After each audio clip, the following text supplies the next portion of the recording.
خواتین کو شکایت ہوتی ہے بھئی میاں جو ہے ہمارے حقوق ادا نہیں کر رہا.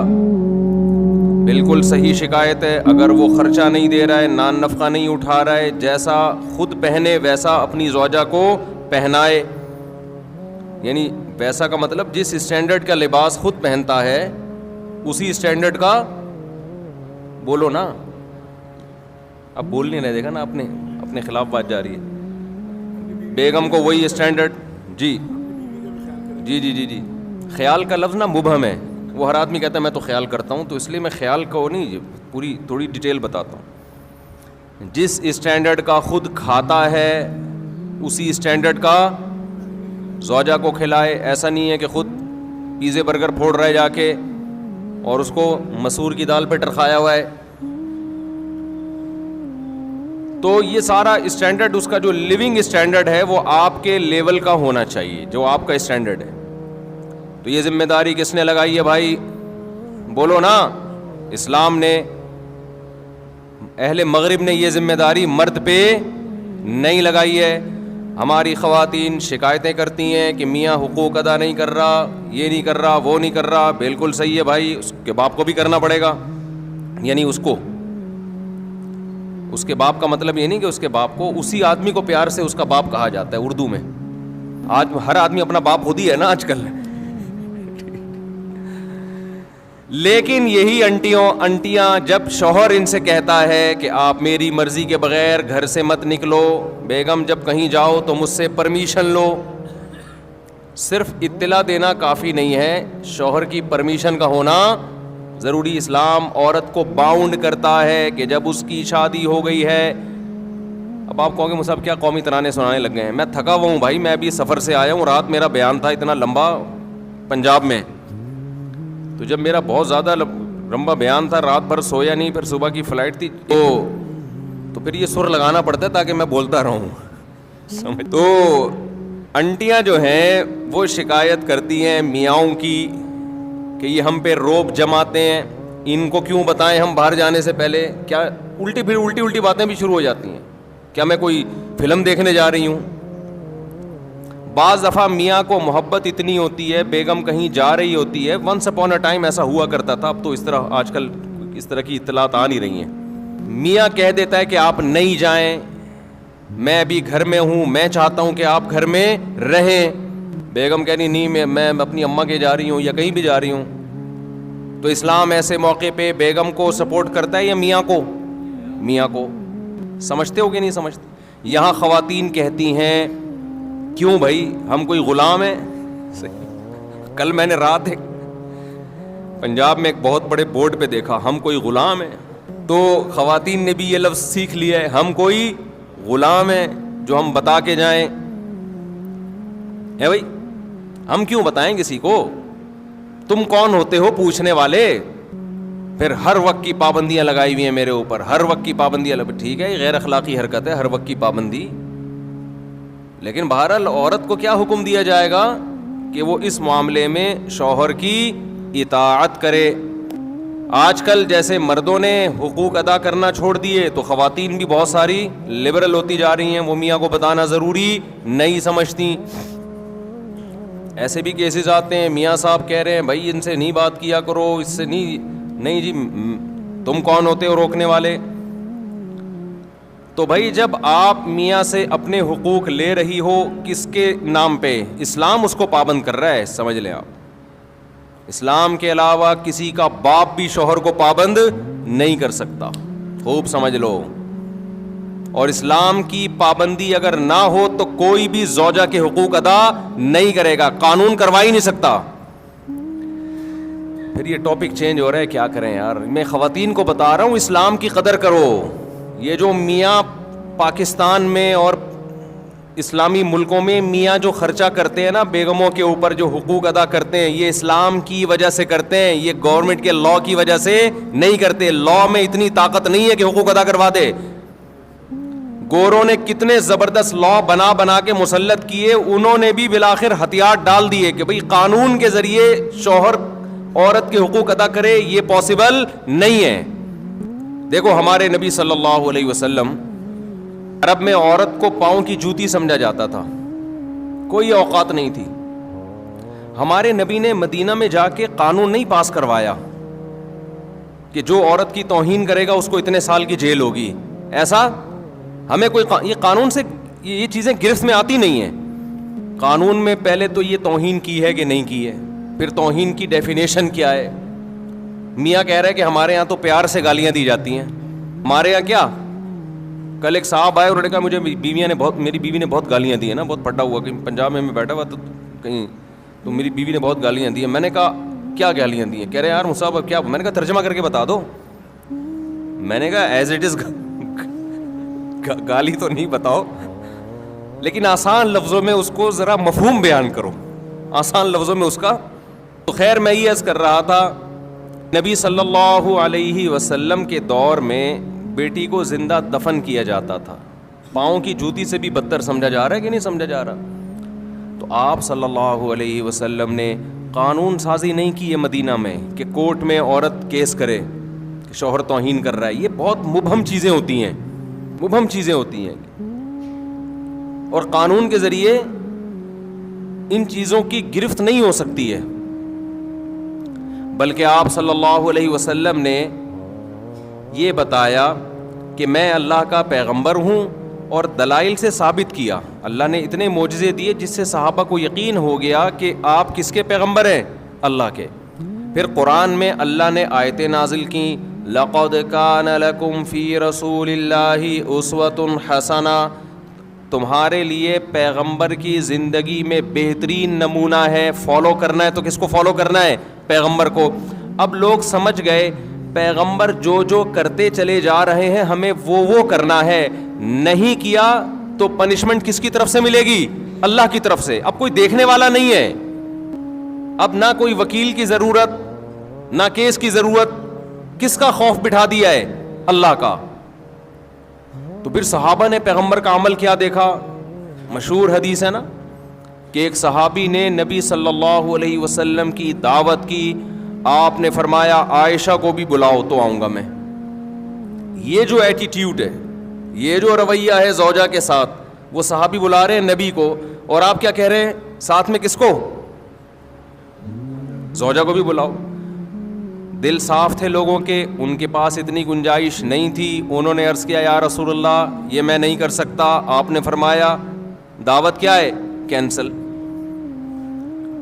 پھر ان صحابی نے کچھ دنوں بعد دعوت کی, یا رسول اللہ آپ کی دعوت کرنا چاہتا ہوں. آپ نے فرمایا عائشہ کو بھی بلاؤ. صحابہ آپ کا یہ عمل بولو دیکھ رہے تھے, تو سیکھ رہے تھے نا کہ کیسے زوجہ کے ساتھ کیسا رویہ ہوتا ہے. انہوں نے کہا نہیں ہو سکتا. آپ نے فرمایا نہیں جا سکتا.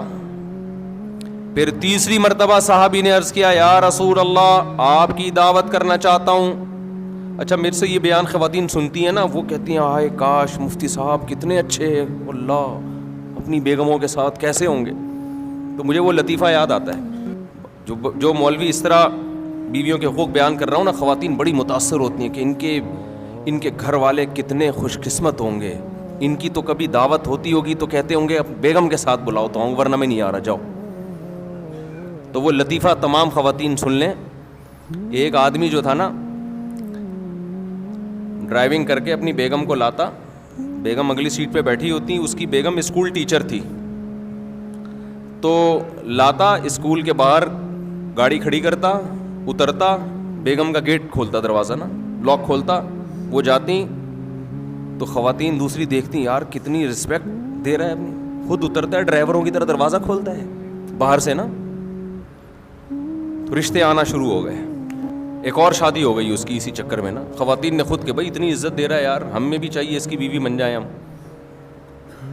2 شادیاں ہو گئی. پھر بیگم کو, پہلی والی بیگم اسکول ٹیچر تھی, اس کو لے کر آتا, اترتا, باہر سے دروازہ کھولتا, 3 شادیاں ہو گئی بھائی. صحیح ہے نا. وہ بھی گھننا بنا ہوا ہے, بتا نہیں رہا ہے کسی کو اصل کہانی کیا ہے. اس نے کہا ہونے دو, خود سے آ رہا ہے بھائی. اور خواتین دیکھ رہی ہیں, متاثر ہو رہی ہیں بھائی ماشاء اللہ ماشاء اللہ. پھر ایک دن آیا, دروازہ ایسے ہی کھولا, چوتھی بھی ہو گئی. بعد میں پتہ چلا یہ دروازہ باہر سے کھلتا ہے, اندر سے لاک خراب ہے اس کا. یہ جو دروازہ ہے اس کا لاک اندر سے خراب ہے. تو جب تک پوری تحقیق نہ کر لو نا بھائی کسی سے متاثر مت ہو. تو ضروری نہیں ہے کہ جو مولانا صاحب ممبر پہ بیٹھ کے بڑے اچھے اچھے بیانات کر رہے ہیں خود بھی اتنے اچھے ہوں, یہ کوئی ضروری نہیں ہے, اس لیے زیادہ انسپائر ہونے کی ضرورت نہیں ہے. نبی صلی اللہ علیہ وسلم نے کیا فرمایا کہ عائشہ کو بھی بلاؤ. تو تیسری دفعہ میں جب انہوں نے دعوت دی تو جب آپ نے فرمایا کہ عائشہ کو بھی بلاؤ تو انہوں نے عرض کیا کہ ٹھیک ہے. تو صحابہ آپ صلی اللہ علیہ وسلم کا یہ عمل اپنی آنکھوں سے بولو دیکھ رہے تھے. اب کوئی قانون سازی کی ضرورت نہیں تھی, اللہ نے پہلے بتا دیا تھا کہ تم نے فالو کس کو کرنا ہے, پیغمبر کو فالو کرنا ہے, ان کا رویہ دیکھنا ہے. حضرت عمر رضی اللہ تعالی عنہ کی زوجہ نے ایک دفعہ اونچی آواز سے بات کی تو وہ غضبناک ہو گئے کہ یہ کیا بھائی. تو انہوں نے فرمایا کہ پیغمبر, پوری حدیث کے الفاظ مجھے یاد نہیں ہیں, انہوں نے فرمایا کہ پیغمبر صلی اللہ علیہ وسلم کی زوجہ کبھی پیغمبر صلی اللہ علیہ وسلم سے اونچ نیچ ہو جاتی ہے. اونچ نیچ ہوئی تھی نا, حضرت زینب نے حلوہ بنا کے بھیجا, حضرت عائشہ رضی اللہ تعالی عنہا مسجد نبوی میں حجرے کے باہر موجود تھیں, صحابہ کرام بیٹھے ہوئے تھے, حضرت زینب نے کچھ حلوہ بنا کے بھیجا. حضرت عائشہ رضی اللہ تعالی عنہا کو غیرت آئی کہ میری باری میں سوکن کی مداخلت کیوں ہو رہی ہے. امی عائشہ نے وہ حلوہ کی برتن اٹھا کے زمین پہ دے مارا اور اس کو توڑ دیا. میں اکثر اس موقع پہ کہتا ہوں بھائی اگر ہم اور آپ میں سے کوئی ہوتا اور دوست بھی یہ منظر دیکھ رہے ہوتے تو غیرت کا مسئلہ بناتے کہ نہیں بناتے, اور دوستوں کو واقعہ سناتے کہ میری بیگم نے ایسے حلوہ میرے سامنے برتن توڑا, میں نے رکھ کے دو لگائے. تیرا بھائی ڈرتا ورتا کسی سے بولتے ہیں نا. ہمارے نبی صلی اللہ علیہ وسلم نے کیا فرمایا, سید الانبیاء, آپ نے اس کی ایک اچھی لاجک پیش کی. فرمایا غارت امکم, تمہاری ماں کو غیرت آ گئی ہے, یہ محبت میں ہوا ہے. سمجھ رہے ہیں کہ نہیں سمجھ رہے؟ ان کو یہ ہوا کہ باری میری ہے تو کسی اور کے گھر سے گفٹ کیوں آ رہا ہے, دوسری زوجہ کے گھر سے, تو یہ غیرت میں کیا. یہ کوئی غصہ نہیں ہوئے, زمین پہ بیٹھ کے وہ برتن اٹھا لیا, اور جب حضرت عائشہ کا غصہ ٹھنڈا ہوا تو فرمایا کہ برتن کے پیسے دے دینا, زمان تو آئے گا نا. اب یہ تو نہیں کہ غیرت میں آپ نے کسی کچھ بھی کر لو تو زمان تو آتا ہے نا. تو میں جب یہ حدیث پڑھی میں حیران ہوا, میں نے کہا یار اگر ہم لوگ ہوتے تو ہم یہ واقعہ 30 لوگوں کو بھی سناتے, بھائی تیری بھابھی نے ایسا کیا آج, اور تجھے پتہ ہے ہم سسرال سے ڈرتے ورتے نہیں, اور دوست بھی مردانگی کے چیلنج دیتے, ابے تو جورو کا غلام ہے, تیرے گھر میں برتن ٹوٹ رہے ہیں, صحیح ہے نا, تیرے گھر میں کیا ہو رہا ہے, اور وہ بھی تیرے دوستوں کے سامنے, شاگردوں کے سامنے. کوئی تمیز ہے یار, رکھ کے لگایا کیوں نہیں تو نے. لیکن صحابہ نے یہ منظر بھی اپنی آنکھوں سے دیکھا. یہ حدیث تو صحابی بیان کر رہے ہیں نا, کہ نبی نے اس کی توجیح کی, غارت امکم, تمہاری ماں کو غیرت آ گئی. تبھی تو حدیث میں آتا ہے. دیکھو یہ واقعہ سننے میں الگ ہے, سننے میں تو آپ سمجھ رہے ہو بھائی نارمل ہے, حقیقت یہ ہے کہ جب گزرتی ہے تو پتہ چلتا ہے کہ اس کے لیے تھوڑے بہت اخلاق کافی نہیں ہے, بہت بڑا ظرف ہونا چاہیے. اور خاص طور پر وہ پیغمبر جن کو سب فالو کر رہے ہیں, مقتدا اور رہبر ہیں, جن سے افضل اس کائنات میں اللہ نے کسی کو پیدا کیا نہیں ہے. تو اسی وجہ سے حدیث میں آتا ہے کہ تم میں سب سے بہتر وہ ہے جس کے اخلاق اچھے ہیں, اور آپ نے فرمایا میرے اخلاق تم میں سب سے زیادہ اچھے ہیں. یہ بھی آپ صلی اللہ علیہ وسلم نے فرمایا خیارکم خیارکم لأہلہ, تم میں سب سے بہتر اللہ کے نزدیک وہ ہے جو اپنے گھر والوں کے ساتھ سب سے اچھا ہے.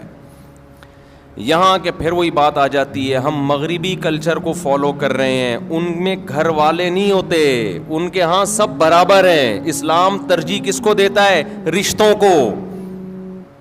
دیکھو گورا تھینک یو سے بات کرتا ہے, ہر ایک سے اس کا تھینک یو برابر ہے, کسٹمر سے بھی وہی تھینک یو, عام آدمی سے بھی وہی thank you, excuse me, please, یہ جو ان کے الفاظ ہیں نا یہ سب سے کیا ہیں؟